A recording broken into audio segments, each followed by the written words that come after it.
بسم اللہ الرحمن الرحیم۔ السلام علیکم ورحمۃ اللہ وبرکاتہ۔ ناظرین، آج میں آپ کو ایک ایسا مختصر وظیفہ بتانے جا رہا ہوں جو صرف 3 منٹ میں ہو جائے گا، لیکن انشاءاللہ رزق میں کشادگی اور برکت کے دروازے کھول دے گا۔ وہ ذکر کون سے ہے؟ سبحان اللہ وبحمدہ، سبحان اللہ العظیم واستغفر اللہ۔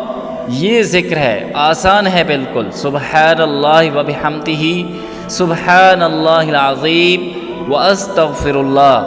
آپ نے صرف 100 مرتبہ یہ کلمات ہر روز پڑھنے ہیں۔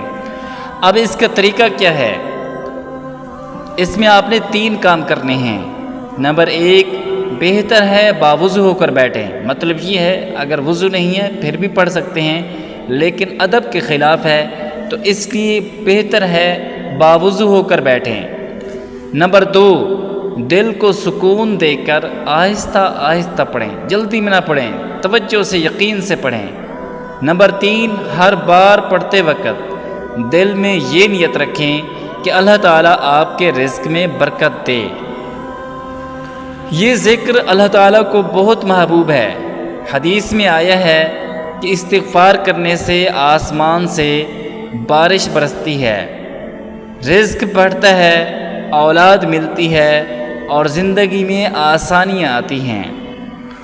روزانہ صرف 3 منٹ، 24 گھنٹوں میں سے صرف 3 منٹ نکالیں اور یہ ذکر کریں۔ انشاءاللہ رزق میں برکت، قرضوں سے نجات اور دل کا سکون حاصل ہوگا۔ اللہ تعالی ہمیں دنیا آخرت کی بھلائیاں عطا کرے۔ اللہ تعالی ہم سب کو عمل کی توفیق دے۔ آمین والسلام۔